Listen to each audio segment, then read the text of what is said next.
boys and girls. Miss Lehman here for your math lesson today. Today we are on page 693, chapter 9, lesson 10. The essential question is, how can I recognize two-dimensional shapes and equal shares? And today we're doing quarters and fourths. Remember yesterday we did halves. At any time, if I go too fast, remember the beauty of this being recorded is you can stop it, do what you need to do, and then restart it. All right, it says separate the rectangle into two equal parts. That's the first thing we're gonna do. Remember, you can either separate it vertically equal or horizontally equal. The important part is that you get it equal, which is not as easy as you would think. So we're gonna get it as close as we can. Then it says separate into four equal parts. So if I drew the line horizontally, now to make it equal, I need to do it into more. So I'm gonna instead now draw, and does that look equal? Or should I move it over a little bit? The best I can, a straight line vertically. And I see mine isn't perfect, but do the best you can. All right, now you're going to do the same with the circle. So you're going to cut the circle in half, and now you have two equal parts. And then you're going to cut the circle in half again, and you should have four equal parts. Now you will get a crayon, just like the duck here says, and you'll color each section a different part. So now instead of calling this in halves, we call it in fourths or quarters. 4 quarters make up $1. We can divide the clock into quarters. So 4 parts that are equal make up one whole, and we call them quarters and fourths. All righty. Please turn the page when you are ready. All right. A whole that is separated into 4 equal parts is separated into fourths, or we can call it quarters. Each part is a fourth of or a quarter of the whole. So if we look at this circle, it's divided 1, 2, 3, 4. It's in 4 equal parts.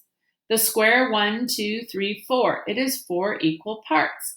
We call that 4 fourths because each one of these is 1/4, and I'm writing a fraction of the whole.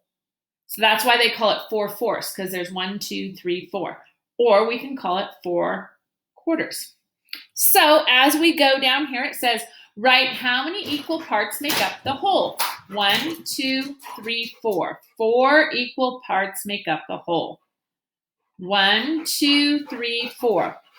4 equal parts make up the whole.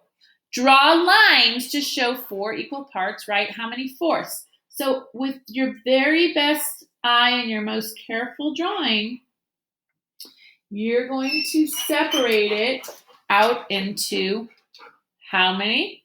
4 fourths. 1, 2, 3, 4. We can think of that as a fraction. 1/4, 1/4, 1/4, 1/4. So you would do the same thing here. Very careful. How many are there? 1/4, 2/4, 3/4, 4 fourths. How are halves and fourths different? Well, a half only divides it into how many parts? 2. And a fourth divides it into how many? 4. Excellent. All right, let's keep looking. Here on page 695, it says a quarter of each shape is missing. Draw the missing quarter. So you have 1, 2, 3, and you need to draw the fourth. Sorry, my dogs are all excited because my son is outside.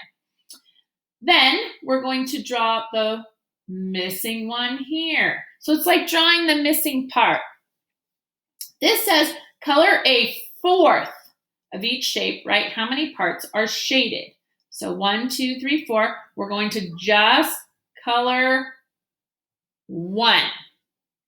Then 1 of 4 parts are shaded. We're going to do here, you can choose to color in any one, not more than one, just one. How many parts are shaded? 1 part of 4. Color 1 equal part, fill in the numbers. So color 1 equal part, fill in the numbers. 1 of 4 parts, because there's 1, 2, 3, 4, and only one's colored. So we're going to color in. We colored in 1 of how many? 1, 2, 3, 4. Okay, excellent.